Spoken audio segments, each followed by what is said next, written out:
আমার ঘরে আমি। আসসালামু ভাই, ভালো আছেন? ওয়ালাইকুম আসসালাম। কি অবস্থা, কেমন আছিস? ভাবির কি খবর?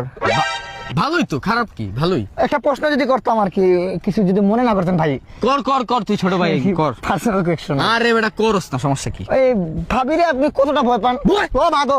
হ্যাঁ, পুরুষ মানুষ নারীর কিসের জন্য ভয় পাইবো? পুরুষ করব যুদ্ধ, করব দেশ স্বাধীন। হ্যাঁ। পুরুষ কখনো নারীর ভয় পায়? হ্যাঁ। প্রকৃত পুরুষ কখনো নারীর ভয় পায় না। হ্যাঁ। আমার এই দেখ জলজান্ত প্রমাণ।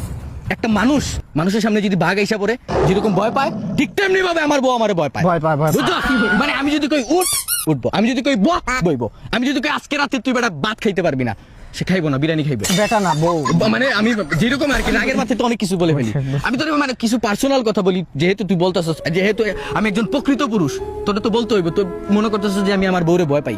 মনে কর একদিন আমার বউ ভুল করছে একটা, আমি শুধু এরকম চোখ রাঙাইছি, বুঝছস? ভয় পাইছে। মানে বয়ে 4 ঘন্টা বাথরুমে আসছিল। 4 ঘন্টা একটা মানুষ বাথরুমে কেমনে থাকে ভাই? ভয় ভাই। পরে বেটা 4 ঘন্টা পরে আসছে, আইসা আমার পায়ে ধরে বলতেছে আমাকে মাফ করে দাও, আমার ভুল হয়ে গেছে। মানে এইরকম ভয় পায় প্রকৃত পুরুষ, এইরকম থাকতে হইব, মানে স্ট্রিট কাট।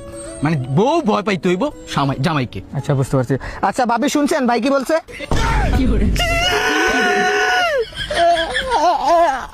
শোনা ভুল। হ্যালো, আসসালামু আলাইকুম ভাই। আমি আপনারে কয়েকটা কোয়েশ্চেন জিজ্ঞেস করতে চাই। ওয়ালাইকুম আসসালাম। হ্যাঁ, জিজ্ঞেস করবো কি? হ্যাঁ জি, বলেন বলেন। হ্যাঁ, আমার প্রথম কোয়েশ্চেনটা হচ্ছে, আপনি কি বিয়ে করছেন? জি ভাই, আলহামদুলিল্লাহ আমি বিয়ে করছি ভাই, বিয়ে করছি। হ্যাঁ, পাস করছেন। কাজ সব সময় আদায় করছে, 18 হওয়ার সাথে সাথে বিয়ে করে লাইছি আর কি, বুঝতে পারছি। আচ্ছা, তাহলে আরেকটা কোয়েশ্চেন জিজ্ঞেস করি। জি। আপনি বিয়ের আগে কি করতেন?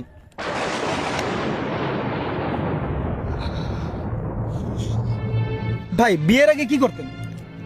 যা মন চায় আমি তাই করতাম।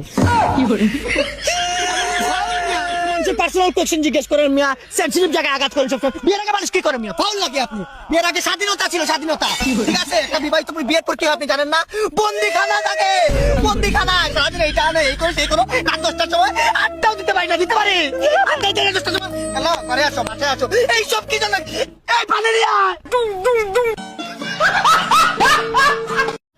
ডাক দিয়াছেন দয়াল আমারে, রইব না আর বেশি দিন তোদের মাঝারে। ভাই, ভাই আপনি নাকি ফেল করছেন। ভাই, never give up, you can do it. তুমি পারবে। কবি বলেছিলে কি জানো? হেরে গেলে তো মরে গেলে। আর একটা কথা আছে কি জানো? পেগে নয়, বুকে শান্তি। ঠিক আছে, you loss again and again and again, nobody believe in you, you lost again and again the life to tell, but you still looking at your dream, reviewing it every day and saying yourself it's not over until I win. এটার গল্প কি জানো? ভাব, সিঁড়ি থেকে তুমি বারবার slip কাটবে, তোমাকে উপরে উঠতে হবে। You can do it. পড়াশোনা একবার ফেল করছো, কোনো সমস্যা নাই। 2 বার, 3 বার, 4 বার, 5 বার, 6 বার, 7 বার, 10 বার, 1000 বার চেষ্টা করে যাইবা, পারবা না। তুমি তোমার দিয়ে হইব ভাই, চেষ্টা করো। কবি আরেকটা কথা বলেছিল, ফাঁকেন্দ্রনাথ কবিতায় বলেছিল, আমাদের দেশে কবে সেই ছেলে হবে কোথায় না বড় হয়ে কাজে বড় হবে। পারবেন ভাই। কোন বিষয়ে ফেল করছেন? আমার কিডনি ফেল হইছে। কিডনি ফেল হয়েছে? হাইরা যায় না ভাই, সামান্য কিডনি ফেল তো। এটা আমার একটা ফ্রেন্ডেরও হয়েছিল। আমি তাকে এমন মোটিভেশন দিছি, সে বারবার ট্রাই করছে। আরেকবার রি এক্সাম আছে না, রি এক্সামটা আবার দিছে, তারপরে সে পাস করছে। হেরে যা নাই, হেরে গেলে তো মরে গেল। রাকিব লাইফে সফল হইতে হইব, মাজদা চালাইতে হইব, BMW চালাইতে হইব, রোলস রয়েস চালাইতে হইব। এখন যে কোনো কিছু লাগবো, বুঝছস? লাইফে এখন যা ছাপড়িগিরি করা লাগে করবি, কিন্তু আমরা ছাপড়িগিরি করবো না।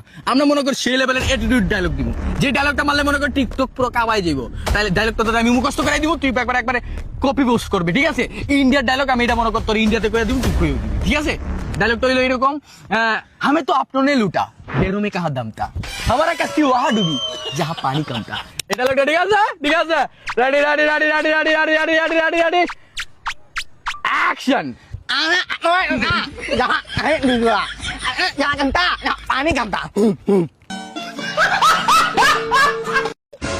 আরসিসি বিল্ডিং এ কাজ করবার সান, শাহরুল ভাইয়ের লগে যোগাযোগ করবার। আরে রাকিব নাকি রে?